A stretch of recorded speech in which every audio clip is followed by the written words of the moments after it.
As soon as I recognized that, I thought to myself, I looked around, I'm like, I'm sitting here in the fire exit, black dude too, and this ain't even looking right. You know what I'm saying? This ain't looking right at all. I said, let me go ahead and get up out of here real quick before them laws show up or something like that, and it'd be a whole different ball game. I mean, I ain't gonna have too much of any excuse for that. So right. I didn't want to be on the 6 o'clock news on something like that. So I got up out of there quick, and that was that.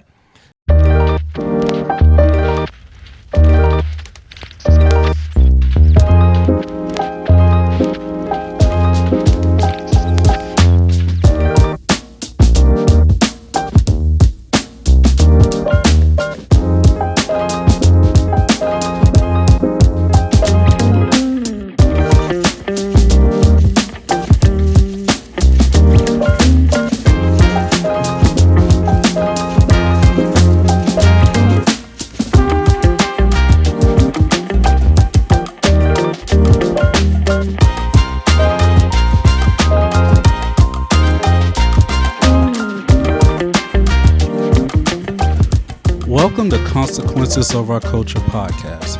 Today we are at Colorado's first true black barbershop. And we are sitting with a celebrity barber, an individual who's out here cutting celebrity heads and winning awards. I forgot how this introduction is going to go. But anyway, today we're going to talk about hair. And this is probably going to be a 2-part series. Right now we're going to get the barber side. Today I have with me a captain of the Clippers, a sire of the Shears, and king of the cuts. Today we have Mr. James Holland Jr., better known as Hans the Barber. And my name's Randall, and let's get into it. So how are you today, sir? I'm doing all right. How you doing? I'm doing pretty well. I turned 32 today, actually. All right. Happy birthday, then. Thank you. I appreciate it. So you say you're from Houston, but speaking to you, I hear a lot of like Los Angeles. Mm-hmm. So were you born in Houston? Yeah, I was born in Houston. We moved to Los Angeles, Norwalk, California, to be exact, when I was 4 years old. I grew up there, as far as my adolescent years. Then we moved back to Houston for about a year. My grandmother got sick, and unfortunately, she passed away. Sorry to hear that. About a year afterwards. So, yeah. Yeah, I'm sorry to hear that. Mm-hmm. And but Houston's a great spot. I've never been to LA, but I'm a big foodie, and as far as like Houston, like you could get like seafood, Mexican food, and Southern food there. So that's right. It's a beautiful hub. So you are a 3rd generation barber, correct? Yeah. Okay, and so your granddad, started off cutting hair, and then your dad cut hair. And did you initially want to step into their footsteps, or did you try to, go outside of that? Well, how it happened is my dad is actually was the barber, and then my older cousin, he's a barber too, and then I'm the 3rd one. Your dad, your older, okay. Yeah. I get that. Yeah, so. Okay, and so I read up on you, and so before you got your barber's license, correct? You attended Grambling State? Yeah, Grambling State University, yeah. And you were pursuing a criminal justice degree? Yep. Okay, and eventually you went to Colorado State, and you went to 2 barber colleges in Texas. Right.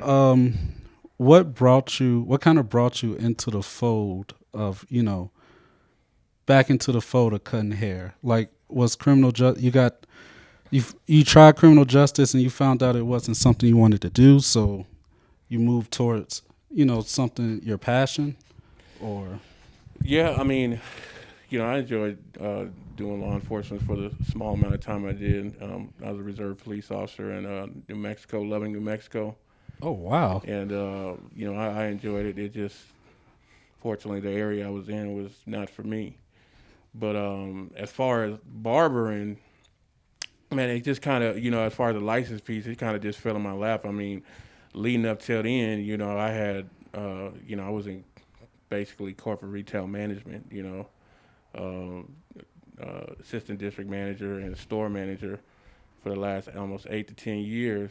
And, I just kind of started getting to that point where I was, kind of tired of that and wanted to do my own thing. I just realized that, a lot of things I'd like to do in life. And unfortunately, as long as you working for somebody else, that's not always a possibility. You pretty much leaving your destiny in somebody else's hands. So when I had took a year off after I left my main job, and because it was just so taxing. And I said to myself, you know what, man, I don't want to just sit around and not do nothing. Right. And I thought to myself, I was like, you know what, I'm gonna go ahead and go to barber school. I figured that I already know how to cut hair. Right. Might as well get the license to go with it. And so, that's how I got into the first barber college. And, I think I was halfway being done. And I decided right then, I was like, you know what, I always wanted to go into business for myself. I didn't know what I wanted to do in terms of business, but I said, I'll start with barbering and we'll move forward from that point. Okay. And like, I don't know if I mentioned this, but you say you've been cutting hair since the age of 12? Yeah, about closer to 11. 11. That Closer started to about 11, 12 years old, yeah. And that started with with your dad and your older cousin? Yeah, it started with my dad. Like most dudes, they pops probably cut their hair. And one day I'd asked my dad. I said, "Hey, hey, Dad, could you, cut my hair or whatnot?" And he was a full-time truck driver, so he was over the road. And I tried to get him to cut my hair before he went out on the road, and he was like, I'm not gonna be able to get to your hair, but today's gonna be the day you're gonna learn how to cut your own hair.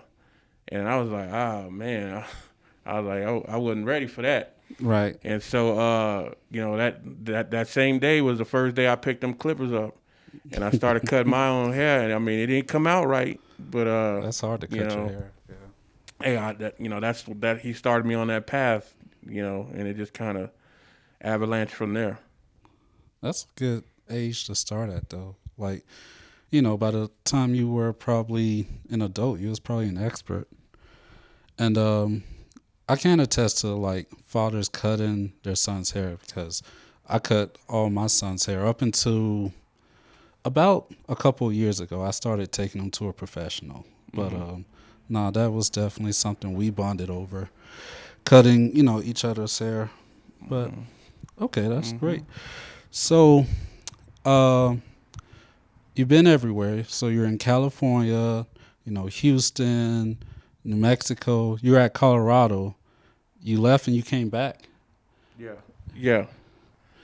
Okay. And so you came back here and you saw that there was a lack of good, African American barbers. So you decided to open up your shop? Yeah. It was during the time that I was here, when I had transferred to Colorado State, there was no black barbers. There, not a soul. Unless you was cutting hair in the dorms, that was it. And I was the main dude cutting hair, and I cut whoever in the dorms, and I, when I moved off campus, I cut whoever in. But there was none of that.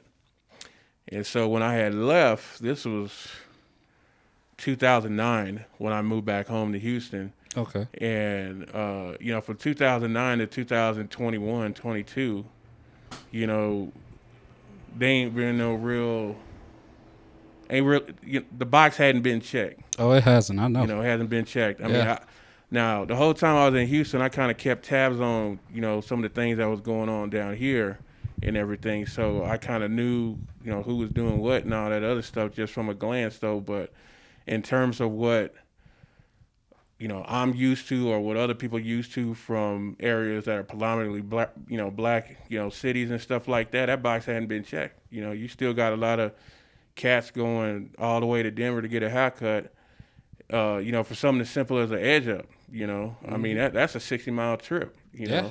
That $20 edge up just turned into about $98 and some change if you trying add the to tell gas you. pump to it. Yeah. And so yeah, I mean, when me and my wife came down here, and we came down here for a wedding and a funeral, and an opportunity literally just landed in my lap. And we was already getting ready to open up a barbershop in Houston, and that was going to happen. And this just kind of just popped up. And I went with it. I figured to myself, I said, man, I could probably be more useful here than in Houston. I mean, because we don't have that problem out there. Not at all. You go to gas station, get your hair cut, and be crisp. You know what I mean? But out here, it's just, it ain't cracking like that. I mean, I don't want to hurt nobody's feelings though, but I mean, in reality, it just wasn't like that. Yeah. No, I could definitely, because I moved up here, about 3 years ago.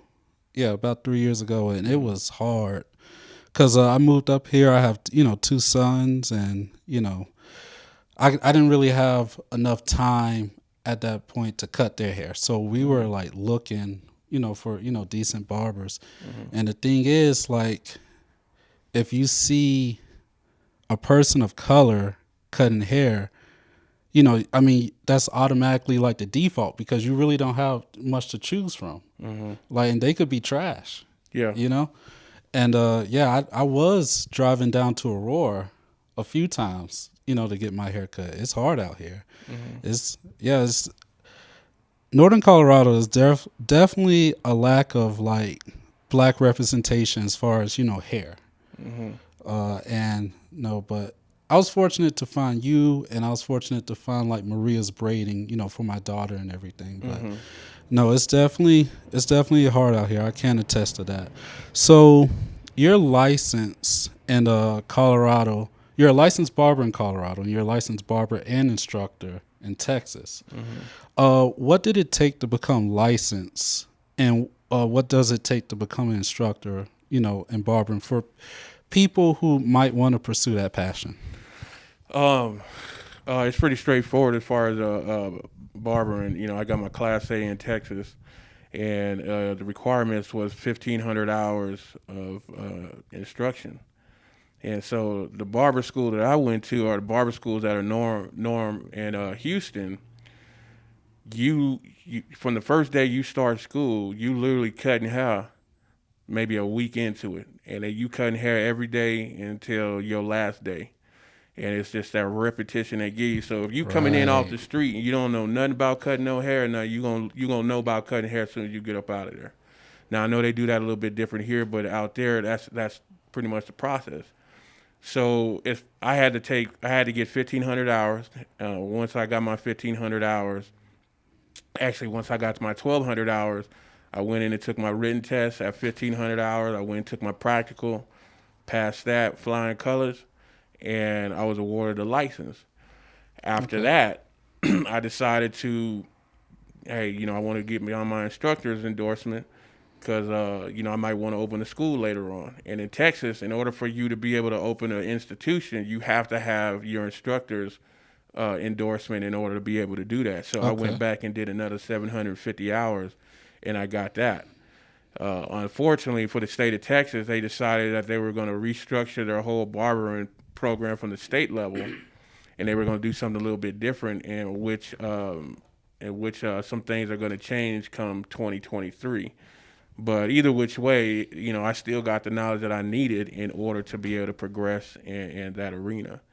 And so anybody that wants to do that, first thing they need to do is go on the your state barber license board website. You get a lot of information from there. Then you pick a school that you like to go to.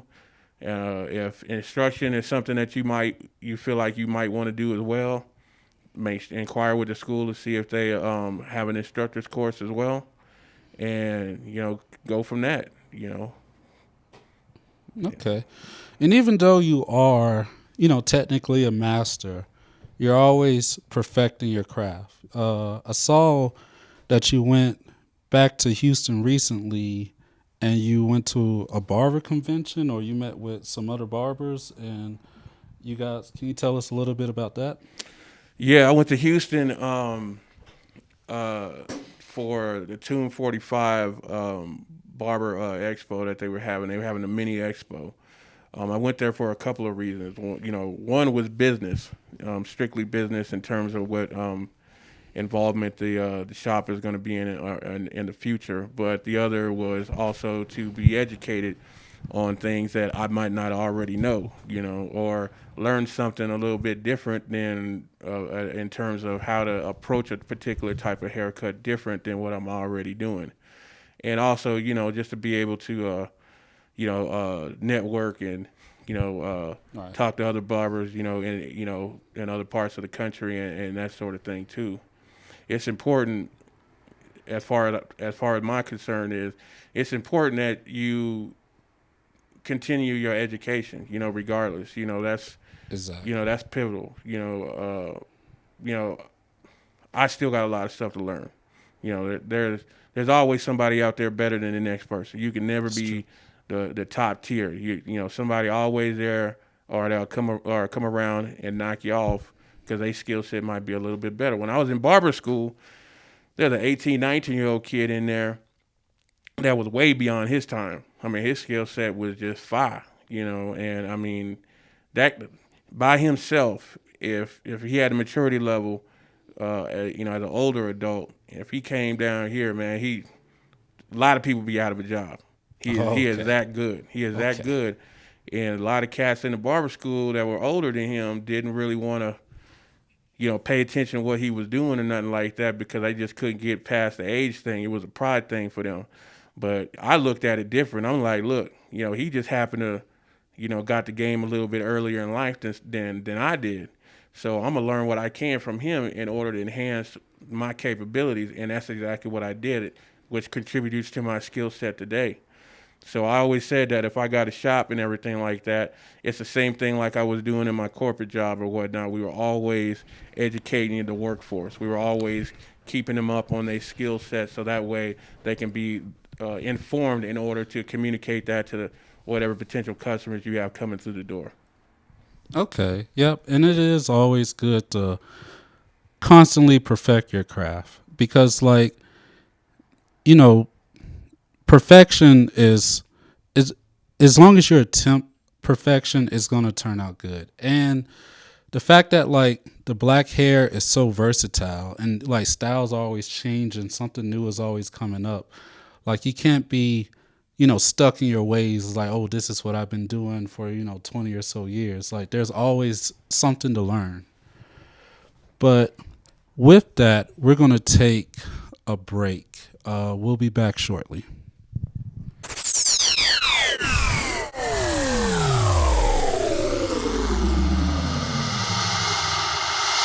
All right, we are back and we're here with a specialist in black hair. Black hair is probably one of the more unique, types of hair.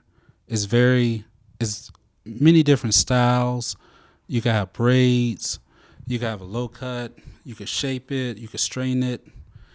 And today we're here with, a master at black hair. And I wanted to ask you, so your name is James Jr., but you go by Hans the Barber. Where did that nickname come about? That was I got that nickname in Barber College. Okay. Yeah, some of the guys would tease me because if I wasn't studying the curriculum, I was studying the German language and everything. I always had my notes with me, and I was going over my vocabulary and whatever other stuff that I learned in my tutor session, and they was like, every time we see you, man, we see it's either you reading German or you reading Russian, and we gonna start calling you Hans. And and kind of laughing, and somebody else was like, yeah, yeah, every barber got a barber name. Your name is Hans the Barber, and it just stuck with me. Okay. Yeah. And so you speak German, Russian, and Spanish. What why the interest in those languages? Like what inspired you to learn those? Uh, when I was little, I heard at the German language going into the bathroom. I was going in the bathroom at Gertie's Park in Norwalk, California, Okay. and I think I was like 7 years old or something like that. And these two dudes walked up in there, and they was talking to each other, but they wasn't speaking English, and I didn't know, I've never heard it before, and I had asked, I was like, hey, what language is that? And they told me they spoke German, and I said, man, that's cool, man. I like how that sounds. I'm gonna learn that one day, and that kind of stuck with me on that. And as far as like the Russian, it was kind of the same way. It was just like I hear it on TV and always thought it sounded cool, and I always was like, man, I'd like to learn how to be able to speak Russian one day. And then as far as the Spanish, I mean, Los Angeles, Yeah, California. I get I that. mean, so everybody in the neighborhood, most of my friends growing up were all Spanish speakers. They were all either from Mexico, Honduras, or Guatemala, or somewhere in Central America, but they were all Spanish speaking. So, I kind of started learning that first, and it was mainly the street Chicano Spanish, and then moms made me start taking Spanish formally in grade school when they started offering in grade school. I think I was in the sixth grade, and it just kind of evolved from that. And then, fast forward to my adulthood, I don't know where I was at in Houston or whatever, but I heard the German language somewhere, and it just triggered that thought. I was like, you know what? With all the technology we got today and everything, I'm gonna learn how to speak German and everything. And so I started on my own. Then I went to German language school for 2 years next by Rice University, and I just kind of kept going on that. And as far as the Russian thing, I added that to it, and I have two Russian tutors, one from Moscow, the other from College Station, and I'll get with them and I'll do tutor sessions and everything, and I'll practice every day. I got here in the shop, I bring I got two notebooks full of Russian vocabulary, phrases, and stuff like that. And so I just kind of go with it.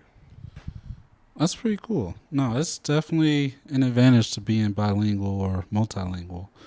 But you have another passion in aviation. Now, where did that come about?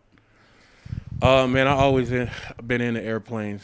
As a kid, growing up in Los Angeles, there was times when we'd fly from LA to Houston, and that was obviously back in the day, pre 9/11, when you can just come off the street and walk into any airport and nobody say nothing to you.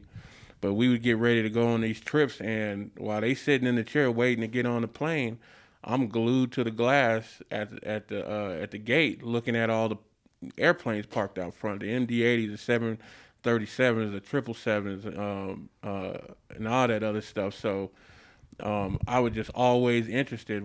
When I was a kid, I wanted to join the Air Force, and I wanted to be an F-16 pilot. But back then, you couldn't be a military pilot if you didn't have natural 20/20 vision, and I didn't have 20/20 vision. I was wearing glasses, but if I'd have known they would have came out with LASIK, 20 something years later, it might have been different though. But I still always had that passion for aviation, and uh, I will be resuming my private pilot's license. So at the very minimum, I want to get my private pilot's license, and be able to go out there and fly, like I drive cars and everything. So, yeah. No, I get that. It's definitely fun. I didn't fly on an airplane till I was like 22, Mm-hmm. and I started jumping out of them the same year. Mm-hmm. And after the military, I should have, used my GI Bill to get like a helicopter's, license. But, that's beside the point. So, Zach's, am I pronouncing that right? Zach's Barbershop. Mm-hmm. Okay, where did that name come about, and what does it mean? Well, when I was developing, my business plan for, opening the shop one day, I got to the point. It was like, okay, so what's going to be the name of the shop? And I didn't want it to be.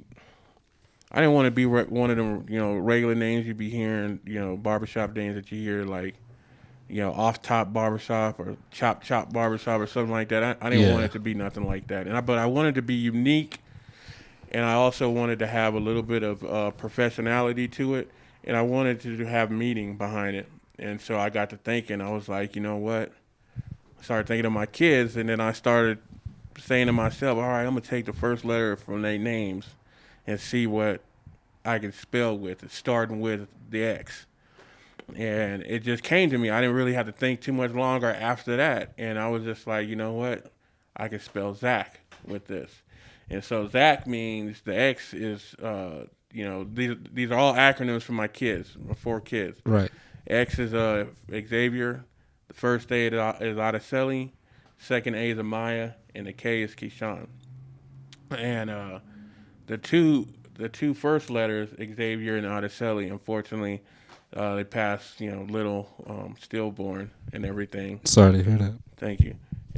But the other two, they still around, So, every time I hear the name Zach's, or every time I look at the door or the logo or something like that, it's, it means something to me other than just being a name up there on the glass and everything.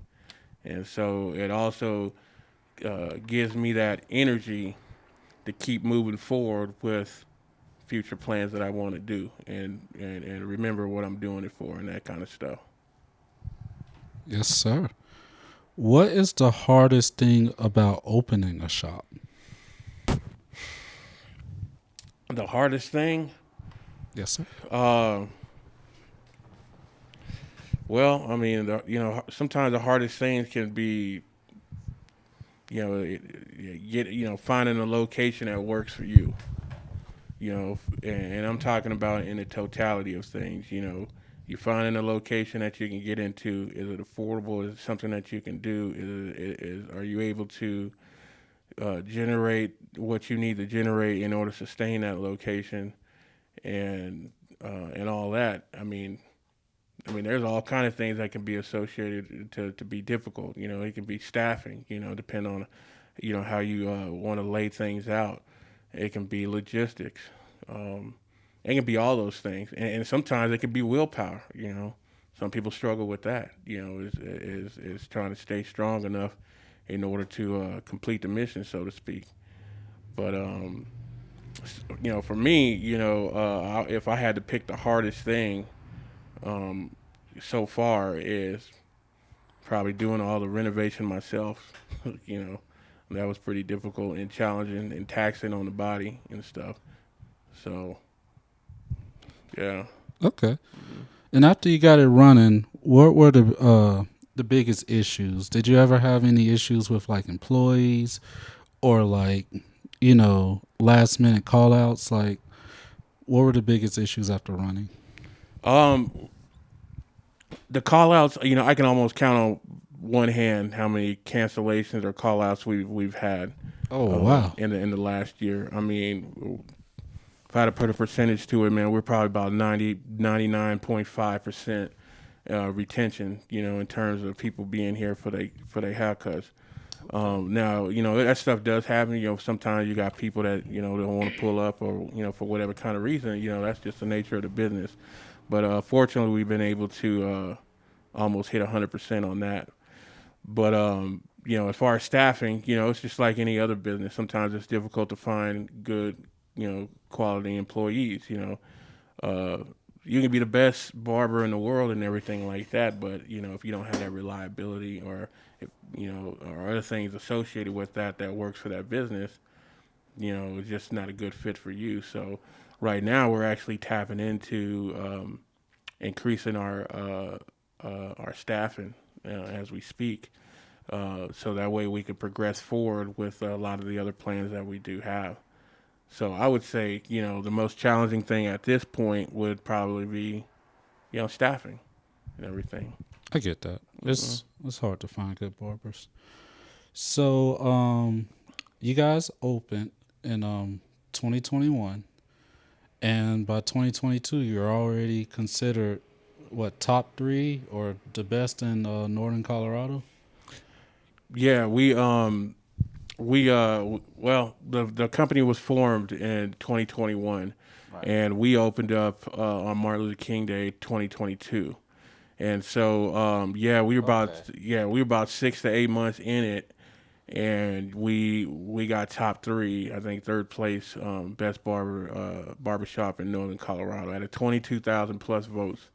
We was able to get that, and I know everybody, most people are like, man, I want that number one spot. It don't make no, mean nothing if you're not number one or whatever. But that number three means number one to me. That's what it translates to me. Because sometimes when you want to have people do reviews or anything like that on the behalf of your business or yourself, we could be lazy in terms of getting to it. I know I'm guilty of that at times too. Like, I'd be wanting to go in there and write something on somebody, but I might just not get to it.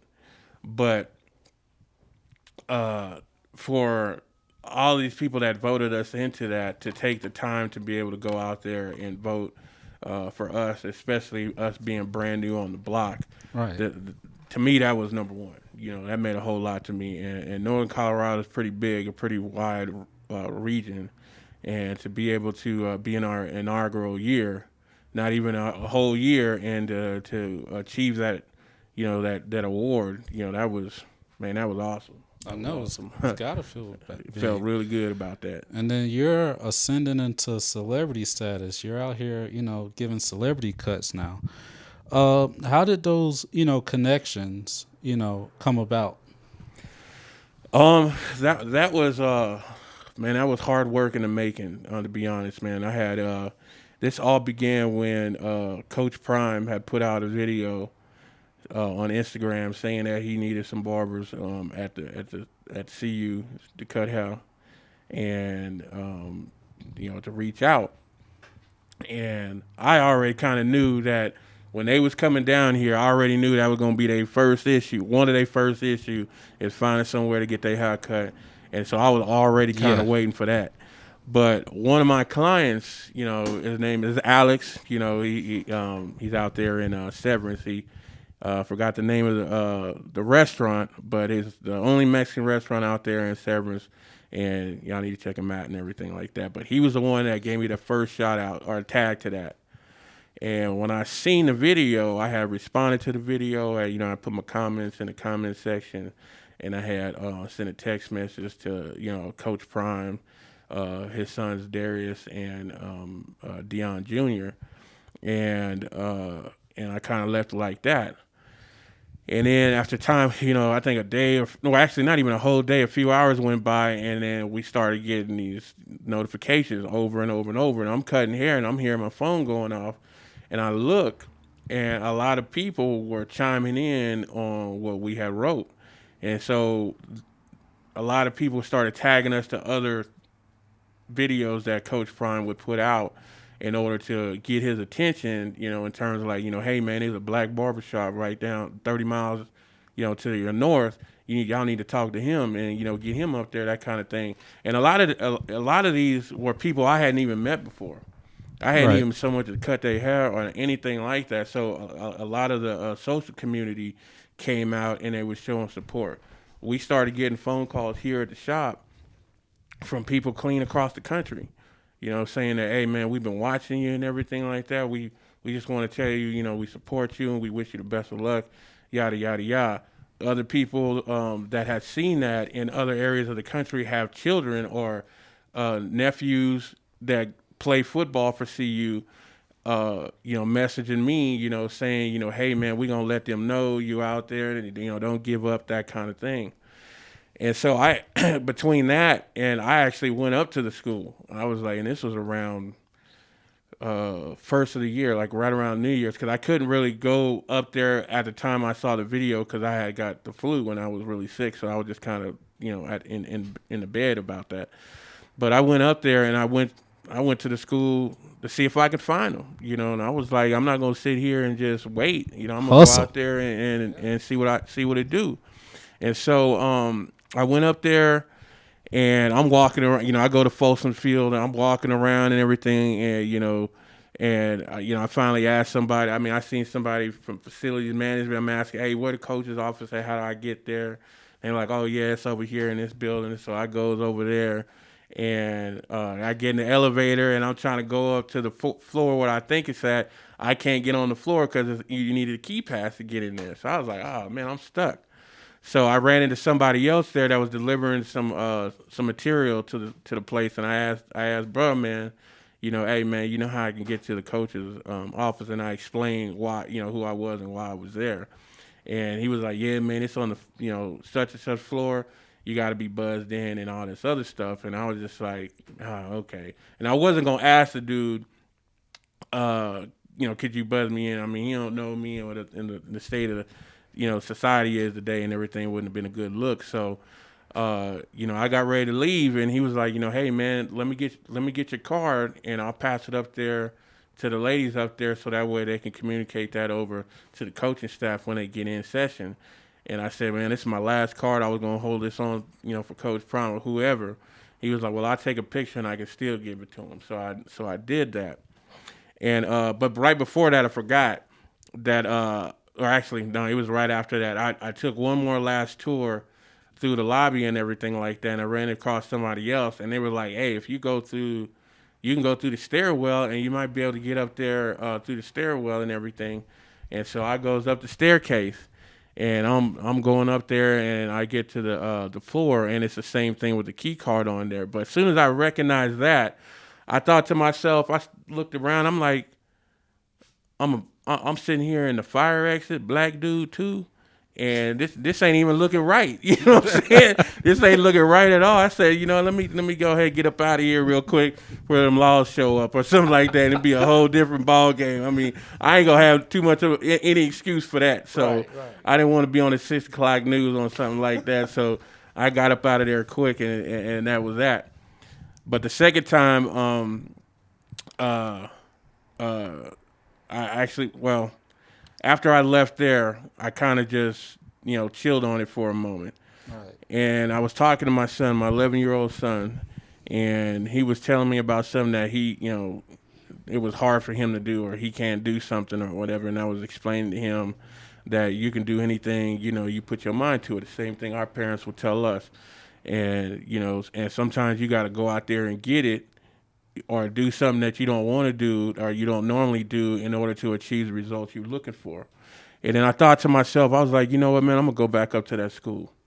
And the brother man I was talking to in the parking lot, he had told me that they was coming back in session later on that week.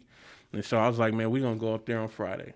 And so that Friday I went up there. It was supposed to have been the same day that my kid was supposed to go back to school off the winter break. And so I told him, I said, hey, man, we getting up at 5 o'clock in the morning and we're going to head to Boulder and you coming with me. And he was like, okay. He was like, but what about school? I said, you're going to make school, but you're going to come with me on this trip. And he's like, well, what we going up there for?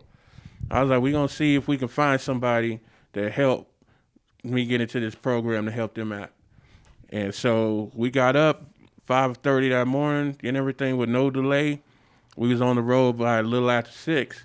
And so we went on the way down there to Boulder at Folsom Field again. And I said, hey, we're going to sit in this lobby right quick. I took him to the little Champion Center and everything because he was just mesmerized by the campus and everything like that. Yeah. So I let him have a little moment. But so we went to go sit down in the lobby area. And we weren't in there 10 minutes before the first person walked through the door. And so my back was to the window.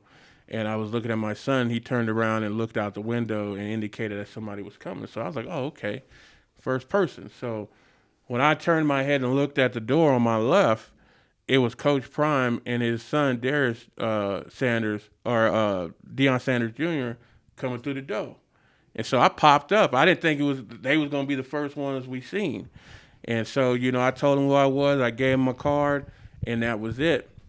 But a couple of weeks had went by, there was still no activity.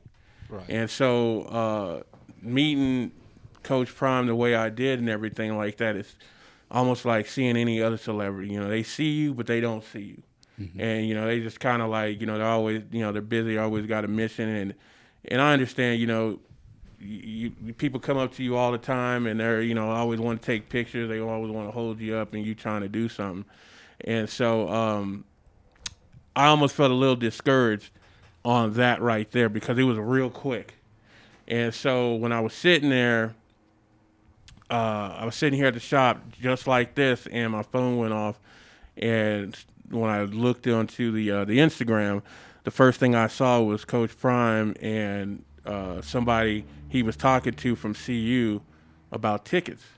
And I was just sitting there watching the video. They had just posted a video. And they were talking about ticket sales and everything for the school and all that other stuff. But then Coach Prime had asked her, he said, hey, tell everybody who you are and what your name is. And she said who she was, what her name was. And he was like, tell them where you're from. And she was like, I'm from Houston, Texas. And I took that as a sign and everything. Okay. And I took that as, the Lord was actually literally talking to me, because without going too far back in the past, how all this happened to begin with was nothing short of the Lord's work. And this was the first time that I've actually literally seen God working for me, and I know where it's coming from. And so I took it as a sign. Then when I saw the first video he put out, he was talking about he needed barbers. The young kid that was cutting his hair had a Houston hat on and everything. And I didn't catch it then, but I caught it when I saw that video with the other person. She said she's from Houston. So I took it in a way that, God was telling me, yeah, you need to pay attention to this. You need to react to this. And when I saw that, I was like, you know what? Coach Prime always said he ain't hard to find, but he's hard to get a hold of. Okay. And so I was like, instead of finding you, I'm going to find her. And I went and found her, told her who I was. Hey, I'm from the same place you from, yada, yada, yada. She got me with the right people that I was supposed to speak to. I got with him, and I was actually supposed to go down that first week, and it didn't happen. So it didn't happen until about 3 weeks later, but I kept sending them pictures of haircuts that I've done, no stock footage. And then one day, out of nowhere, they text me saying, hey, can you get down here today? Man, I canceled everything that I had from that point going on, and I went out there, and that was all she wrote.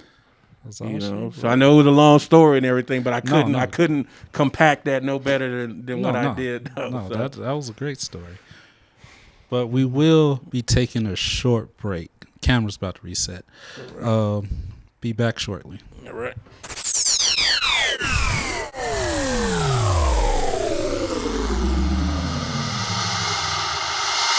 All right, we are back.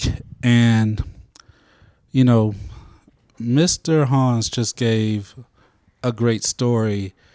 This man, it's never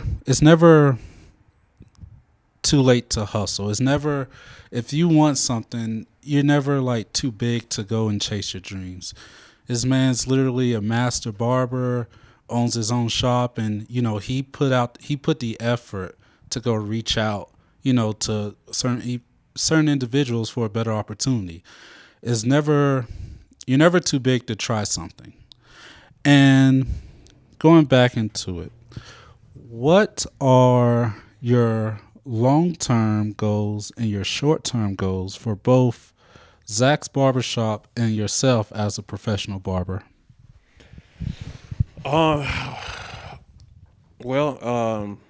Short-term goals is to get staffed. That's the right. That's the chief goal as of right now is get some staffing going here. Yeah, that's kind of important. And not only staffing for this location, but also staffing for our next location that we plan to open. Oh, you're opening another location? Yeah, we will be opening another location.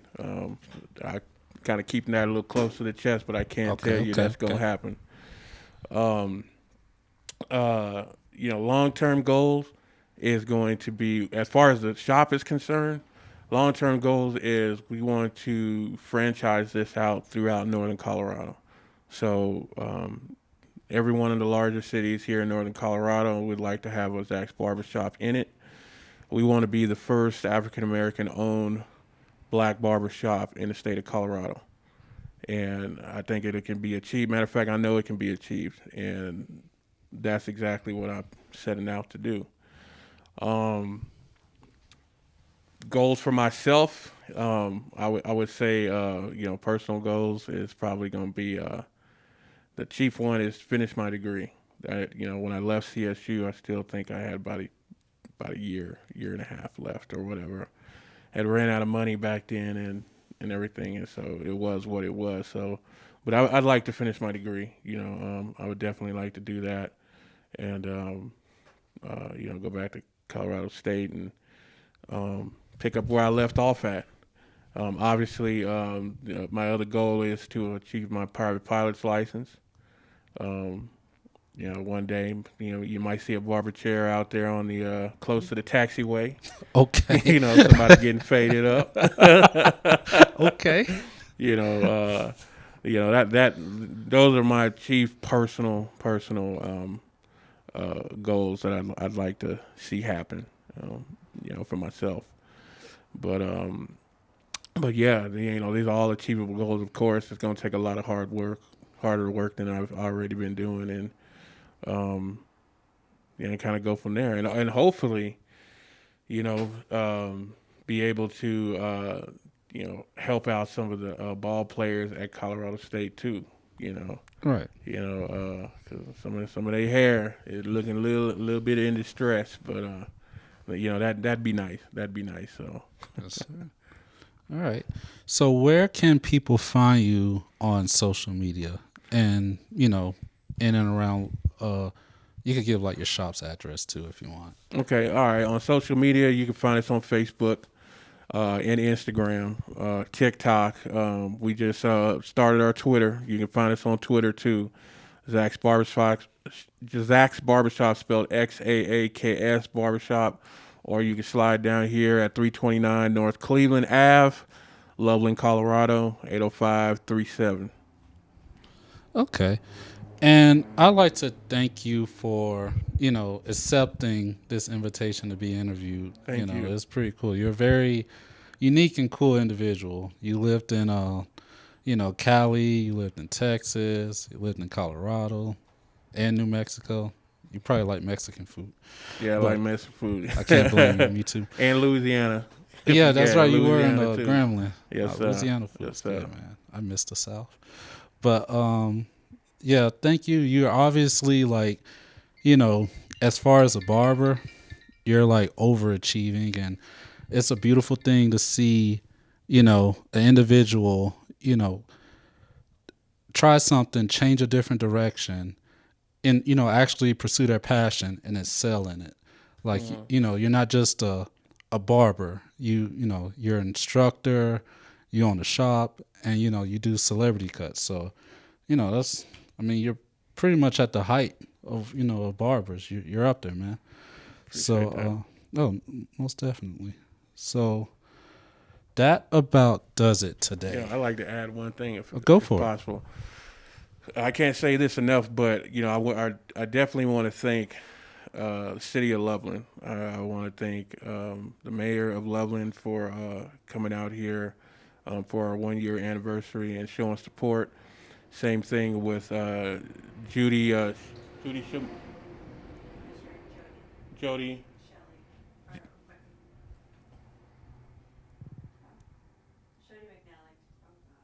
I got her. I thought I had. Correct me if I'm. I always be getting it mixed up and everything. Hold on. Jody McShnelly. McShnelly, I think. Jody McNally. I'm just gonna say Jody McNally. Okay, all right. So let me rewind it back again. Jody. I want to say thank you to the city of Loveland. Thank you to the mayor of Loveland as well for coming out for our 1-year anniversary, showing support. Thank you, heart and soul. Also, thank you to Larimer County Commissioner Jody McNally. Jody McNally. I really appreciate your support as well, and future support on top of that. The community at large, I still can't believe, you got a black barbershop in Loveland, Colorado. But the community has been very supportive here, and very welcoming. Um, with that being said, the other thing is the want and the need of having black barbers, whether it's black barbers, black braiders, black stylists, or whatever. That's been a thing that we've needed in our community for a very long time. We needed that proper, or what we feel like is the proper representation as far as African American hair care. As we begin to have people that are able to negotiate those type of services, us as the black community needs to continue to support them. In my personal experience, I've had more support from other people outside of my nationality and race that has did everything they could in order to help me transition into this neighborhood or into this area. And it's not everybody, but it's enough to say that when I came down here, there were people that did know that I was coming, and what I wanted to do and that sort of thing. And you don't really see. I haven't seen a lot of these people since I've been here. Just long story short. So I'm just putting that out there. When we have problems, when people leave and they go somewhere else because they don't feel like they have the support, it's our own fault for that, because we don't support the people that are actually here doing what you want them to do. So just tossing that out there. And I'm not saying this to anybody particular, but if the shoe fit, there you go. So, but I just wanted to make sure on top of that I did say thank you to the Loveland community again, and I really do appreciate it. I really do appreciate everybody that comes out here and allows me to cut their hair or cut their children's hair, and look forward to continuing to do that even more in the future. All right. Well, that was great.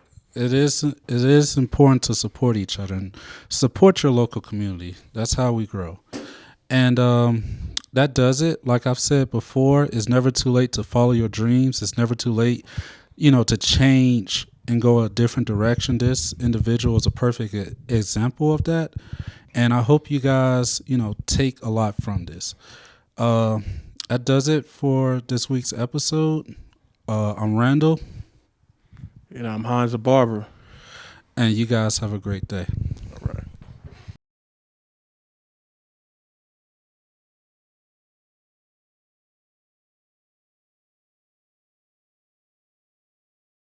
I've actually been to Germany, and I had a job offer in Russia. But yeah, can't speak a lick of any of those languages though.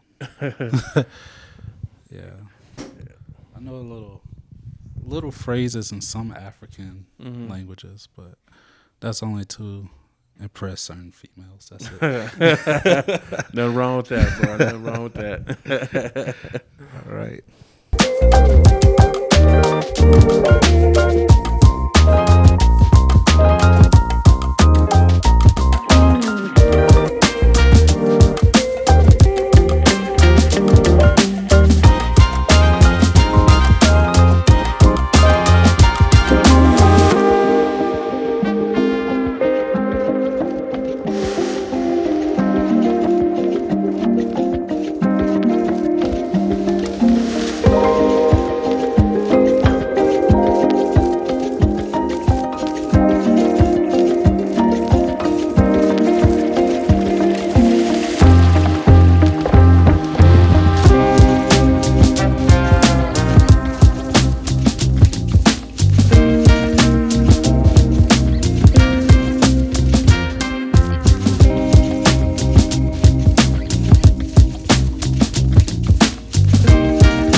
You spent a lot of time in Cali, didn't you? Yeah, I grew up in the Los Angeles area. I could hear it in your voice.